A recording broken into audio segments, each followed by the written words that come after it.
છોટાઉદેપુર તાલુકા પંચાયત ની અંદર પ્રમુખ અને ઉપપ્રમુખ માટે આજે ચૂંટણી યોજાનાર હતી, પરંતુ ચૂંટણી યોજાય એ પહેલાથી જ આજે આખો પંથક છે, આખો જે વિસ્તાર છે એ ભારતીય જનતા પાર્ટી અને આમ આદમી પાર્ટીના કાર્યકર્તાઓના કારણે જાણે રણ મેદાન બની ગયું હોય એવા દ્રશ્યો ત્યાં સર્જાયા હતા। એવા આક્ષેપ કરવામાં આવ્યા કે આમ આદમી પાર્ટીના જે સભ્યો ચૂંટાયેલા પ્રતિનિધિઓ હતા એમને ભાજપ દ્વારા એમનું અપહરણ કરવામાં આવ્યું છે, એમને ઉઠાવીને લઈ ગયા છે। તો સામે ભારતીય જનતા પાર્ટીના આગેવાનો દ્વારા એવી સ્પષ્ટતા કરવામાં આવી છે કે આની પાછળ અમારો કોઈ હાથ નથી, જે છે એ પારદર્શિતા જ છે। પરંતુ આખી ઘટનામાં શું થયું છે, અંતે ચૂંટણીના અંતે પ્રમુખ તરીકે કોણ ચૂંટાઈ આવ્યા છે, બધા વિશે વિગતે વાત કરીએ આ અહેવાલમાં। જય હિન્દ, BSI NDV ન્યૂઝ પર આપની સાથે હું છું નિધિ ગઢવી। છોટાઉદેપુર તાલુકા પંચાયતમાં પ્રમુખની ચૂંટણીમાં મતદાન કરવા માટે આમ આદમી પાર્ટીના જે સભ્યો ત્યાં પહોંચ્યા હતા, એવો આક્ષેપ કરવામાં આવી રહ્યો છે કે એ સભ્યોમાંથી 3 સભ્યોને પોલીસની જ હાજરીમાં ઉઠાવી જવામાં આવ્યા હતા અને આમ આદમી પાર્ટીના કાર્યકર્તાઓએ જે પોલિટેકનિક કોલેજના અંદર આ ચૂંટણી પ્રક્રિયા યોજાનાર હતી એના ગેટ પર જ હોબાળો મચાવ્યો હતો। છોટાઉદેપુર તાલુકા પંચાયતના આ કેમ્પસમાં પોલીસની હાજરીમાં જ આમ આદમી પાર્ટીના 3 સભ્યોને ભાજપ ઉઠાવી ગઈ છે એવા આક્ષેપો જે છે આમ આદમી પાર્ટીના આગેવાનો દ્વારા કરવામાં આવ્યા હતા અને એ પછી ભારતીય જનતા પાર્ટીના જે આગેવાનો છે એમણે આ બાબતને લઈને સ્પષ્ટતા પણ આપી હતી।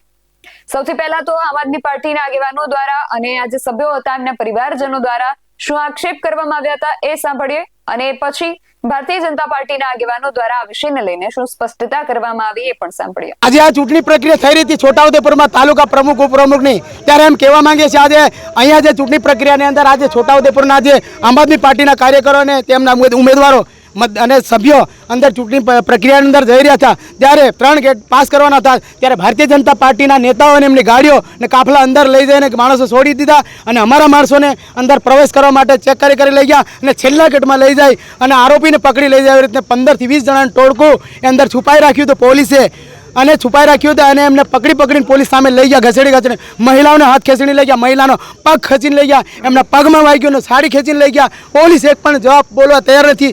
આ કઈ લોકશાહી છે? આજે ચૂંટણીમાં આવી રીતે થતી હશે દેશની અંદર? આજે દેશની અંદર લોકશાહીનો વિનાશ કરી રહી છે।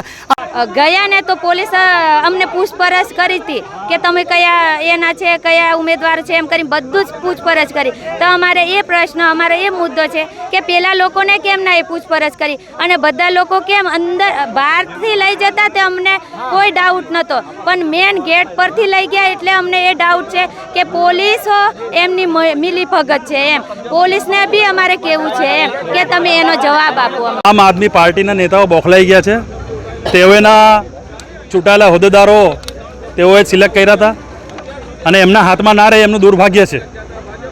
અમે બિલકુલ ઇલેક્શન કમિશનના નિયમ પ્રમાણે, લો એન્ડ ઓર્ડરના નિયમ પ્રમાણે અમે એને ફોલો કરીએ છીએ। અમે તમામ હોદ્દેદારો અત્યારે પણ બહાર છે, પ્રેસ મીડિયા અને પોલીસની હાજરીમાં જ અમે બહાર છે। બિલકુલ પાયા વિહોણ વાત છે। અમે ક્યારના અહીં જ ઊભા છે, 8 વાગ્યાના અહીંયા જ છે। હવે અંદર એમના ઉમેદવારો તેથી નાહી જતા એમની જવાબદારી ને, એ ખરેખર દુર્ભાગ્ય છે આમ આદમી પાર્ટીનું। હાર સહન થતી નથી। તમે વિચાર કરો, આમ આદમી પાર્ટીના કાર્યકરો જ્યારે આમ આદમી પાર્ટીના હોદ્દેદારના ઉપર જ્યારે કેસ કરી શકતા હોય, તેથી તમે સમજી શકો છો કે કેટલી વિભિન્નતા છે, કેટલા વિચારોમાં વિભિન્નતા છે અને કેટલા અંદર લડાઈ ઝઘડાનો વિવાદ છે। ના, એ અમે તો આ ગેટની બહાર છે, આ ગેટથી અંદર અમે કોઈએ પ્રવેશ કર્યો નથી। હું તાલુકા ભાજપ પ્રમુખ તરીકે ખાલી અમારા સભ્યોને મૂકવા માટે ત્યાં સુધી ગયા અને તરત અમને બહાર કાઢી દીધા। હવે પછી અંદર શું ઘટના ઘટી એ અમને કોઈને કંઈ ખબર નથી અને આ ભણાવેલી ઉપજાવી કાઢેલી વાત છે। અને બીજી વસ્તુ, એમનું જે અંદર જે જૂથવાદ ચાલે છે એમનું જ બધું આ કાવતરું છે અને એ ભારતીય જનતા પાર્ટીને બદનામ કરવા માટે આ બધી કાવતરાઓ કરી અને ખોટી ધતિંગો ઊભી કરે છે। બાકી એમને મતદાન કરવું હોય તો એના સભ્યો અંદર બેસે, કેમ બધા સભ્યો બહાર આવી ગયા? મતદાન કરવું જોઈએ ને? ના, પોલીસ તો અમને પણ નથી જવા દીધા, તો બીજાની કઈ વાત કરીએ? પોલીસ અમને નો એન્ટ્રી, ચોખ્ખી નો એન્ટ્રી આપી દીધી છે।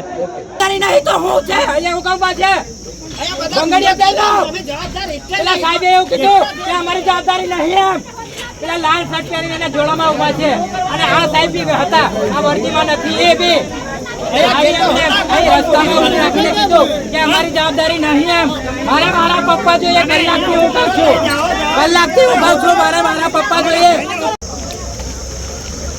મેડમ મારા પપ્પા ગાયબ છે મેડમ મારા પપ્પા ગાયબ છે મેડમ મારા પપ્પા ગાયબ છે મેડમ મારા પપ્પા ગાયબ છે બનાવ કંઈક એવો બન્યો હતો કે છોટાઉદેપુર તાલુકા પંચાયતમાં 13 સભ્યો આમ આદમી પાર્ટીના અને 13 સભ્યો ભારતીય જનતા પાર્ટીના છે અને તાલુકા પંચાયતના પ્રમુખ પદની ચૂંટણીમાં મતદાન માટે આજે પોલિટેકનિક કોલેજ છે એના કેમ્પસમાં તાલુકા પંચાયત કચેરી આવેલી છે ત્યાં આમ આદમી પાર્ટીના 13 સભ્યો અહીંયા પહોંચ્યા પણ એવું કહેવાય રહ્યું છે કે કેમ્પસમાં બુકાનીધારી 10 થી 12 લોકો પહેલેથી જ ત્યાં હાજર હતા અને તાલુકા પંચાયત કેમ્પસમાંથી આમ આદમી પાર્ટીના 3 સભ્યોને એ લોકો ઉઠાવી ગયા અને અન્ય સદસ્યોને પણ મારવામાં આવ્યો હોવાના પણ આક્ષેપો કરવામાં આવ્યા છે જ્યારે આમ આદમી પાર્ટીના 3 સભ્યોને બુકાનીધારી લોકો ઉઠાવી ગયા ત્યારે પોલીસ પણ ત્યાં હાજર હતી છતાં એ સદસ્યોને બુકાનીધારીઓ ઉઠાવી જતા પોલીસે એમને બચાવવાનો પ્રયત્ન પણ ન કર્યો આવા આક્ષેપો પણ જે છે એમના દ્વારા કરવામાં આવ્યા છે જ્યારે સામે ભારતીય જનતા પાર્ટીના જે આગેવાનો છે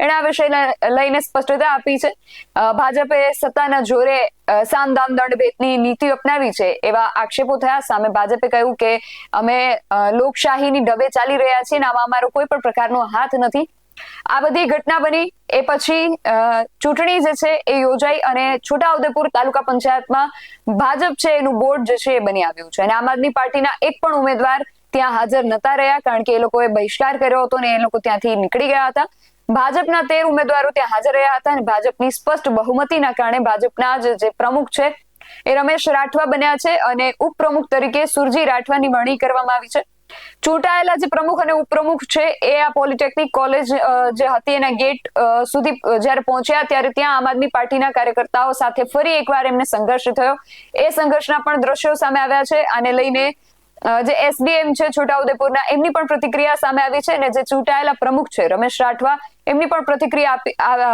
સામે આવી છે બંનેને એકવાર સાંભળીએ તાલુકાની જે પ્રમુખ અને ઉપપ્રમુખની ચૂંટણી હતી આમાં છોટાઉદેપુર તાલુકાના કુલ 26 ચૂંટાયેલ સભ્યો છે આમાંથી 13 સભ્યો આજે હાજર હતા પ્રથમ મીટિંગમાં આ ચૂંટણીમાં રમેશભાઈ ભૂરસિંહભાઈ રાઠવાને પ્રમુખ તરીકે જાહેર કરવામાં આવે છે અને સુરજીભાઈ કંદુભાઈ રાઠવાને ઉપપ્રમુખ તરીકે જાહેર કરવામાં આવે છે આ બાબતમાં મને તો હાલ સુધી તમને કહી છે તો જાણ પડી છે પણ પોલીસ આમાં કાર્યવાહી કરશે તો આ તો પોલીસની પ્રોટેક્શનની જિમ્મેદારી છે તો પોલીસ કાર્યવાહી કરશે જે એવું કશું થયું છે હા હું ભારતીય જનતા પાર્ટી તરફથી ઉમેદવારી કરી હતી ત્યારે હું ચૂંટાઈ આવ્યો છું અને અમારા ઉપપ્રમુખ તરીકે સુરજીભાઈ કંદુભાઈ રાઠવા પણ ચૂંટાયા છે અને અમે ભારતીય જનતા પાર્ટીના તમામ કાર્યકર્તાઓ અને અમારા લોકપ્રિય સાંસદ જશુભાઈ રાઠવા ધારાસભ્યશ્રી સંગઠનના પ્રમુખ ઉમેશભાઈ રાઠવા તેમજ તમામ કાર્યકર્તાઓને અમે ખૂબ ખૂબ આભાર માનીએ છીએ કે અમને વિશ્વાસ મૂકીને ભારતીય જનતા પાર્ટીની છોટાઉદેપુર તાલુકા પંચાયત બોડી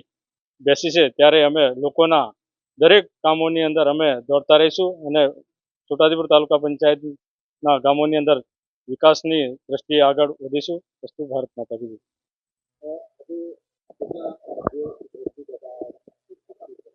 અમે ભારતીય જનતા પાર્ટીના 13 સભ્યો હાજર રહ્યા હતા એ અમને કોઈ ખબર નહીં ના કોઈ નહીં આવ્યું